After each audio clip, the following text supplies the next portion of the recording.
하나님 말씀 열왕기하 19장 말씀을 우리가 함께 나누어 읽었습니다. 말씀을 읽는 동안에 오늘 주신 이 말씀이 뭐를 뜻하고 있고 어떤 내용인가를 한번 좀 생각을 하면서 오늘 본문 내용을 쭉 살펴보니까 유다 히스기야 왕이 아주 곤란한 상황에 놓여 있습니다. 거기에다가 나름대로 상당히 소위 열받았다 할까요? 믿음의 자존심에 아주 심한 도전을 받은 것 같습니다. 하나님을 욕되게 하는 이 아수리의 행태에 대단히 분노하고 있는 히스기야를 우리가 발견하게 됩니다. 그리고 그 상황을 두고 히스기야는 자신의 어떤 힘이나 어떤 능력을 가지고 이 위기를 헤쳐나가고자 하는 것이 아니죠.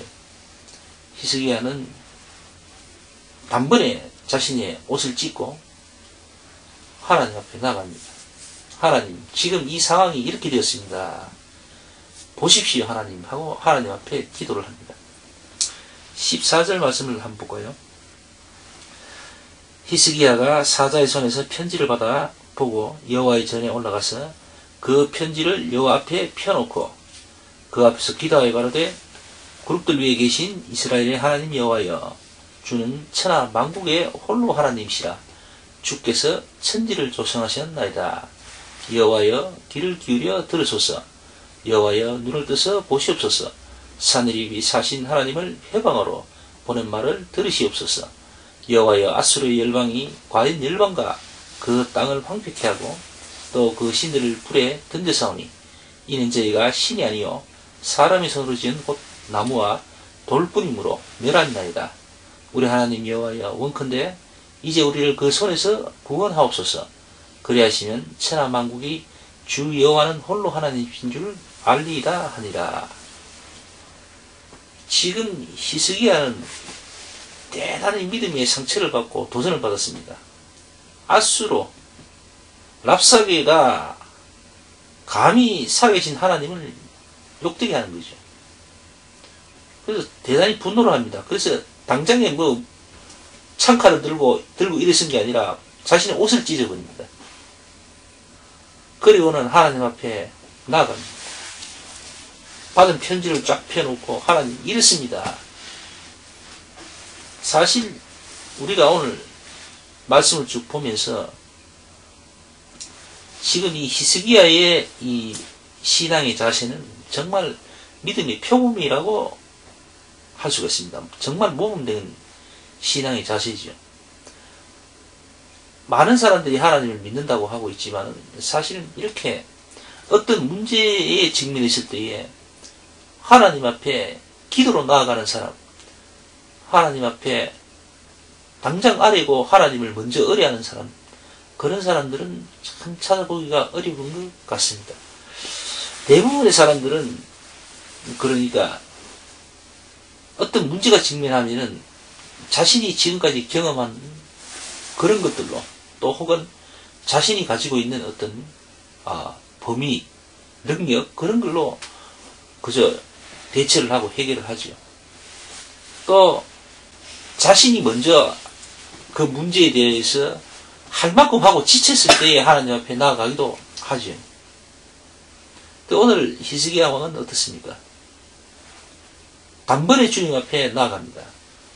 우리가 이 지금 히스기야의 어떤 다른 모습을 보자면은 그 부분인 것 같아요. 히스기야는 대단히 분노했습니다. 믿음에 대한 엄청난 도전을 받고 마음에 깊은 상처가 생겼어요. 하나님을 욕되게 하는 그 모습, 그거 보고 참지를 못하는 겁니다. 자신이 위급함과 다급함도 문제이겠지만은 하나님의 그 이름이 욕된다는 그 사실에 미쳐버린 거예요. 그래서 히스기야는 단번에 하나님 앞에 나가는 겁니다. 기도로 나아가는 거예요. 하나님이 주신 어떤 구약의 경계를 들고 경계를 열심히 읽고 있는 게 아닙니다. 바로 하나님 앞에 나아가는 거예요. 하나님 앞에 나아가서 받은 그 치욕적인 편지를 놓고 하나님께 의뢰합니다. 하나님께 보고를 하는 거죠. 그리고 하나님께 부탁을 합니다. 당신 그 높으신 이름을 지키시옵소서. 이렇게 하는 거죠. 그 하나님의 높은 그 이름을 지키라는 겁니다. 나를 도우십시오. 이렇게 하는 것이 아니라 하나님의 그 영광의 이름을 지키시라는 겁니다. 이게 가장 신앙의 기본된 자세라고 보죠. 이 기본이 잘 안 되죠. 힘들죠. 어렵죠. 왜냐하면은 하나님이 평소에 늘 자기와 함께 있고 하나님과 함께하는 그런 임마누엘의 어떤 그런 삶, 말씀들이 성취된 사람과 그렇지 못한 사람의 차이인 거죠. 늘 하나님과 함께한 사람은 모든 문제를 들고 하나님께 의뢰하고 하나님을 생각합니다. 하나님을 의식하죠. 하나님 같으면 이 상황에서 어떻게 있을까? 이게 늘 삶 가운데에 반복되고 연속됩니다. 그러다 보니까 그렇지 못한 사람은 어떤 문제가 직면하면은 하나님은 어떻게 있을까? 예수님 같으면 이 경우에 어떻게 있을까? 예수님은 이런 경우에 어떤 식으로 해결을 했을까? 이렇게 적용이 되질 않는 겁니다. 그러니까 하나님과 늘 하나님을 의식하지 않는 사람은 그냥 보통 세상 사람들과 마찬가지로 어떤 문제가 있으면은 그 세상적인 문제를 그냥 문제로 바로 풀어버리는 거죠. 그렇게 해결하려고 바로 시도를 해버립니다. 본능적으로 그냥 무의식 중에 그렇게 되어가는 거죠. 어쩌면 그것이 신앙과 불신앙을 비교해서 나누어 볼 수도 있는데 그렇게 딱 꼬집어서 나눌 것까지는 그건 뭐 저의 어떤 범위를 넘어서는 부분인 것 같고 어쨌든 제 입장에서는 늘 평소에 하나님께 기도하고 하나님을 느끼고 하나님을 의식하는 사람과 그냥 보통 사람들처럼 어떤 정한 시간대에만 조금 하나님을 생각하고 또 혹은 성경 말씀을 본다든가 또 찬송과 찬양 기도의 시간을 갖는다든가 뭐 그렇게 하는 사람들과의 차이점인 것 같아요. 하나님을 향한 우리의 믿음이나 우리의 믿음의 삶들이 어떤 시간이나 어떤 공간에서만 적용되고 허용되고 있어야 될 그런 것은 절대 아니잖아요. 우리는 늘 우리에게 주어진 이 삶 전체가 사실은 하나님과 깊이 연결되어 있고 하나님과 함께 나아가야 되는 것이 그게 사실이지 않습니까? 그게 하나님이 원하시는 임마누엘의 삶이고 임마누엘의 소망인 것인 거죠. 그러니까 하나님은 그것을 원하고 계신 겁니다. 하나님은 우리에게 늘 어떤 문제든 어떤 일이든 함께하기를 원하시는 거죠. 하나님이 원하시는 건 그겁니다. 어떤 거는 하나님을 생각해야 되고 어떤 문제는 그냥 내가 알아서 하고 이런 것이 아닌 거죠. 우선 오늘 이 말씀을 전하면서 생각나는 것이 얼마 전에 뉴스에 크게 났죠. 어떤 목사가 자신의 자녀 3명을 금식기도 시키고 뭐 그렇게 하다가 죽게 만들었습니다. 심지어 애들을 교육시킨다고 때리기까지 했죠. 참 잔인한 모습들이죠. 근데 그 목사 입장에서는 하나님 말씀대로 했다. 그렇게 얘기를 하는 겁니다. 그래서 그 덕분에 기도라는 것이 기도 그 자체가 조금 뭐랄까요? 좀 의미 없는 것으로 사람들에게 얘기 오가고 하는 것을 몇 번 봤습니다. 기도라는 것이 뭘까요? 기도라는 것은 사실 어쩌면 우리 믿음의 근간입니다. 가장 믿음의 기본이고 시작이고 끝인 것이죠. 자, 우리의 믿음 생활 가운데 가장 중요한 것을 몇 가지 한번 들어볼까요? 기도가 우선 있겠죠. 뭐 순서를 따지기 전에 기도가 있을 것이고 그 다음에 하나님의 말씀이 있을 것입니다. 그리고 또 봉사라든가 희생 그런 걸 통하여서 사랑을 전하는 것 그것도 물론 있겠죠. 되겠죠. 자 그러면은 뭐 다른 거 다 집어치우고 이 세 가지가 가장 우리 믿음의 근간이고 기본이라고 봅시다. 뭐 어느 것이 먼저고 어느 것이 뭐 1순위다 이런 걸 따지기 전에 말이죠. 그런데 이건 제 개인적인 이야기입니다만 생각입니다만 자 하나님의 말씀은 이렇게 우리에게 주어졌습니다. 이 성경책을 통하여서 성경을 통하여서 전 세계에 전해져 있습니다. 그리고 이 성경은 믿는 자든 믿지 않는 자이든 자기하고 관련되거나 관심 있는 사람은 누구나 볼 수가 있어요. 이거 성경 보려고 허가받아야 되는 그런 거는 없습니다. 물론 아랍 쪽에 있는 어떤 무슬림이나 뭐 어떤 그런 쪽에 있으면 문제가 되겠죠. 자기가 원해도 함부로 볼 수가 없겠죠. 보기 힘들 수도 있겠지. 그러나 일반적으로는 누구나 볼 수가 있어요. 원하는 사람이면 볼 수가 있습니다. 뭐 그렇지 못한 경우도 있겠지만 또 대부분의 언어로 다 번역이 되어 있어요. 그래서 원하는 사람들은 볼 수 있게끔 그렇게 다 되어 있습니다. 그런데 말씀은 믿는 사람이든 믿지 않는 사람이든 누구나 보려면 볼 수가 있는데 근데 기도는 어떻습니까? 믿지 않는 사람이 하나님과 혹은 예수님을 향하여서 간절히 기도하는 사람이 있습니까? 그런 경우가 있겠어요? 그런 경우는 아마 없을 거예요. 그들은 믿지 않는 대상을 향하여서 기도하는 그런 건 없습니다. 그럴 수는 없지요. 사람이 기도한다는 것은 최소한 자기가 어떤 신뢰하고 의지하는 어떤 믿음의 대상이 있어야 그를 향하여서 기도를 하는 거죠. 그것이 신앙이고 믿는 것이죠.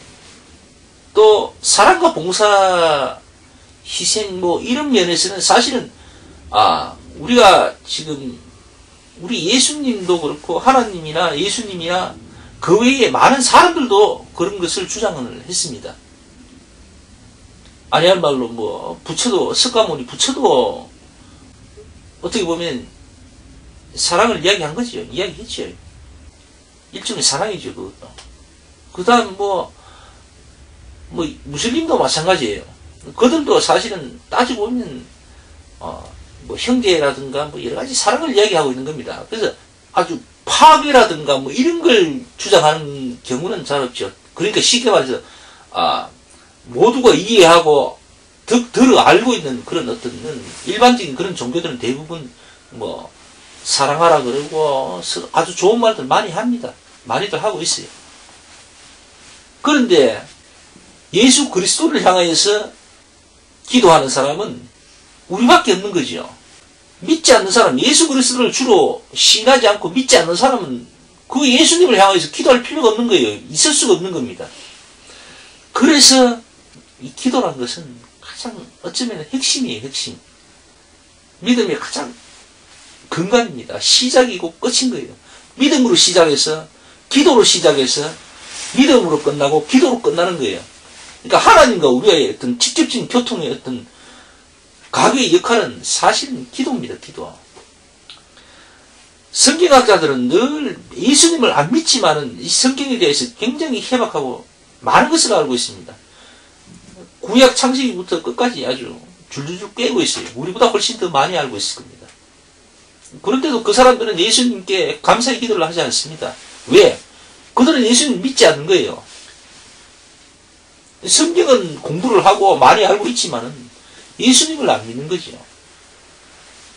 그러나 저같이 바보 같은 사람은 성경은 그렇게 잘 몰라요. 하나님 말씀은 잘 모릅니다. 그러나 우리 주 예수 그리스도를 향하여서 살아계신 하나님을 향하여서 나는 기도를 합니다. 그분께 의뢰를 해요. 그리고 그분의 도움을 구할 때가 많습니다. 웬만하면 하나님을 의식하고 하나님의 기준에서 생각하고 판단하고 행하려고 하나님 말씀을 자꾸 떠올려보고 그렇게 노력하고 있어요. 그러니까 믿음이 있고 없고를 우리가 볼 때에는 사실은 그 사람이 하나님을 향하여 기도하는 사람인가 아닌가 그것이 어쩌면은 아주 중요한 잣대가 될 수도 있는 겁니다. 기도라는 것은 그렇게 중요한 거예요. 기도하지 않는 자에게 하나님께서 네가 뭐가 필요하고 네가 어떤 네 문제를 내가 해결해 주겠다 이렇게 하신 경우는 없습니다. 하나님을 향하여 의뢰하는 자, 두드리고 구하는 자에게 하나님은 찾아오시고 그에게 주시고 베푸시는 거지, 갈망하고 열망하는 자에게 하나님은 다가오시지, 아무것도 아닌 자, 정말 하나님과 전혀 상관없고 관심도 없는 그런 사람에게 하나님이 오신 경우는 없어요. 그래서 앞으로 하나님께서 어떻게 하실지 모르겠습니다. 그런 사람도 있을 수도 있겠죠. 하나님이야, 하나님이시기 때문에 그걸 우리가 이렇고 저렇고 할 얘기는 못 되죠. 그러나 지금까지 왔을 때에는 정말 하나님을 의뢰하고 하나님을 찾고 하나님을 부르짖는 자가 아닌데도 불구하고 하나님을 만나서 구원의 감격을 얻고 구원의 확증받고 증거받고 많은 감정들로 하나님께 나아가는 자, 그런 사람은 보지를 못했습니다. 듣지도 못했고요. 그래서 기도라는 것은 대단히 중요한 겁니다. 그것을 쉽게 생각하면 안 돼요. 기도하는 것을 너무나 가볍게 생각하거나 또 없이 여기거나 그러면 안 되는 겁니다. 어쩌면 말이죠. 기도가 전부일 수도 있습니다. 내가 성경 말씀 아무리 많이 알고 많은 희생과 봉사를 하더라도 하나님과 어떤 관계가 형성되지 않고 하나님의 어떤 도움과 힘을 하지 않고 내 스스로 행하는 그런 것들은 아무 의미가 없는 거죠. 그래서 어쩌면 기도는 우리 신앙의 전부일 수도 있습니다. 기도 없이는 아무것도 되는 게 없어요. 기도하지 않는 자가 뭐를 할 수가 있다고 생각하는지는 모르겠습니다만 기도를 그렇게 쉽게 함부로 얘기하거나 기도에 대해서 판단하는 경우는 없기를 정말로 바랍니다. 세상 사람 가운데서는 기도에 너무 무지해서 정말 자신의 자녀들까지도 죽이고 죽게 만드는 그런 사람도 있습니다. 그러나 내가 하나님을 향하여서 간곡히 부르짖고 하나님을 의뢰하고 그 하나님의 도움을 받고 살아가는 그거는 어쩌면 그것은 신앙의 전부입니다. 그런 것이 없는 신앙은 의미가 없죠. 아무 의미가 없는 겁니다. 우리는 항상 하나님을 향해서 기도하는 자가 되어야 되는 겁니다. 기도에서 당장의 어떤 문제를 해결하고 그런 것을 원하지 말라고 할 수는 없죠. 자신의 문제, 작은 문제까지라도 하나님 앞에 내놓고 부탁하고 도와달라고 부르시는 거, 그거 다 괜찮은 겁니다. 그러나 우리가 알고 있는 범위를 벗어나는 그런 행위와 발행은 좀 문제가 있겠죠. 그렇다고 해서 그것을 어떤 틀에 가둬놓고 기준을 정해서 여기서 여기까지는 허락이 되고 이런 거는 우리가 정할 수가 없는 거예요. 세상의 공기가 얼마나 많은지 그 부피와 질량을 갖다가 딱 정한 거 정하자 이렇게 하는 거나 마찬가지인 것 같아요. 세상 바닷물이 얼마나 많은지 그걸 우리가 한번 무게로 달아보자 그렇게 이야기하는 거나 마찬가지 같아요. 신앙이라는 것은 지난번에도 말씀드렸지만 우리가 보이지 않는 그것에 대한 신뢰고 믿음이기 때문에 이것은 우리가 세상적인 어떤 기준이나 잣대를 적용하기가 어려운 겁니다. 그래서 쉽게 우리 신앙의 문제라든가 이런 거는 쉽게 우리가 함부로 얘기하면 안 되는 거죠. 다시 한번 말씀드립니다만 아버지의 마음을 빗대서 얘기하자면 사실 그래요. 저 같은 경우는 우리 영찬이나 우리 선아가 자신의 사소한 모든 것을 부족하지만 이 아기 된 저에게 얘기해 주기를 저는 바랍니다. 그리고 함께 고민하고 풀어나갔으면 정말 좋겠어요. 또 그렇게 함으로써 나는 우리 아이들이 더 이쁘고 더 사랑스럽거든요, 사실. 그런데 내 아이들이, 내 자식들이 아버지가 있는 둥 마는 둥 그냥 자기 마음대로 그냥 하는 거예요. 자기한테 생긴 문제, 학교 가서 자기 반 친구들과 있던 관계라든가 문제 이런 게 있음에도 불구하고 스스로 그냥 아무 말도 하지 않고 지 혼자서 어떻게 끙끙 앓고 헤매고 있으면 옆에서 보고 있는 이 아비의 마음은 어떻겠습니까? 부모의 마음은 찢어지죠. 그거하고 마찬가지예요. 아주 간단하게 우리가 이해하고 설명할 수가 있는 거죠. 하나님 바로 그런 겁니다. 하나님 입장도 마찬가지예요. 우리가 분명히 하나님이 자녀된 입장인데 하나님께 내가 이거 별거 아닌 문제라고 해서 하나님께 얘기 안 하고 그냥 내 알아서 다 해버리고 그런 것 같으면 하나님은 나와 상관이 없잖아요. 그게 무슨 부모 자식 간의 어떤 관계가라고 할 수 있겠습니까? 아무리 작은 문제도 하나님한테 구할 수 있고 또 하나님께 때를 쓸 수도 있는 겁니다. 응답이 있고 없고를 떠나서 그죠? 그것이 우리 믿는 자의 자세이고 하나님의 자녀된 우리의 자세인 것 같아요. 자, 우리는 분명히 다시 한번 말씀드리지만은 기도는 하고 살아야 됩니다. 그것도 할 수만 있으면은 정시를 하든 무시를 하든 묵상 기도를 하든 찬양의 기도를 드리든 아주 기도를 열심히 하고 하나님을 의식하는 것이 그것이 바람직한 신앙 자세인 거죠. 자, 오늘 히스기야가 당면한 문제에 대해서 하나님 앞에 들고 나아갔습니다. 그리고 하나님께 응답을 받습니다. 마지막 35절부터 읽어드리겠습니다. 히스기야의 기도에 응답하신 하나님 35절부터 읽어드릴게요. 이 밤에 여호와의 사자가 나와서 앗수로 진에서 군사 18만 5천을 친지라. 아침에 일찍 일어나 보니 다 송장이 되었더라. 이렇게 되어 있습니다. 그러니까 히스기야는 그 당면한 문제를 들고 하나님 앞에 나아가서 이렇게 응답을 받았습니다. 그러나 히스기야가 생각하고 하나님께 드린 모든 기도가 다 응답받았다고 성경 말씀에 나와 있는 부분은 제가 아직까지 읽어보지도 못했고 찾지도 못했습니다. 다시 한번 말씀드립니다만 우리가 하나님께 드린 모든 기도가 다 응답되는 것은 아닌 것 같습니다. 제 경우를 봐서도 그렇고요. 하나님의 말씀을 봐서도 그렇습니다. 그러나 이들이 평소에 늘 기도의 사람이었다는 것은 성경 말씀 속에서 많이 찾아볼 수가 있고 또 저 또한 알고 있습니다. 기도하지 않는 자가 어느 날 갑자기 하나님께 어떤 문제를 넌저시 한 말씀 뚝 던지고 부탁했더니만은 하나님이 딱 응답해 주시더라. 그런 경우는 아직까지 살면서 듣도 보도 못했습니다. 기도하지 않는 사람은 잘 안 합니다. 절대 하지 않습니다. 기도는 하는 사람이 늘 하게 되어 있습니다. 그리고 하나님의 기도의 응답도 그렇게 열심히 하는 사람들이 받습니다. 어느 날 한 번 떡 했는데 응답 떡 받았더라. 이런 경우는 잘 없어요. 자, 우리는 기도하는 사람입니다. 하나님을 믿는 사람이고 기도하는 사람인 것이죠. 자, 오늘 말씀 여기서 마치겠습니다. 기도합시다. 은혜로우신 아버지 하나님 감사를 드립니다. 오늘 하나님 말씀을 통해서 우리가 어떻게 살아야 될까를 다시 한번 생각해 봤습니다. 열심히 하나님께 기도하고 어떤 문제든 하나님께 의뢰하는 저희들 되게 하여 주시옵소서. 응답을 받고 받지 못하고를 떠나서 자식이 아비에게 어떤 문제를 들고 얘기하는 것은 시급히 마땅한 바입니다. 오늘 이 말씀을 통해서 이 진실과 진리를 깨닫게 해주시면 감사합니다. 언제나 저희 가정 이 교회 위에 늘 함께하여 주시옵소서. 감사를 드리며 예수님의 이름으로 기도합니다. 아멘.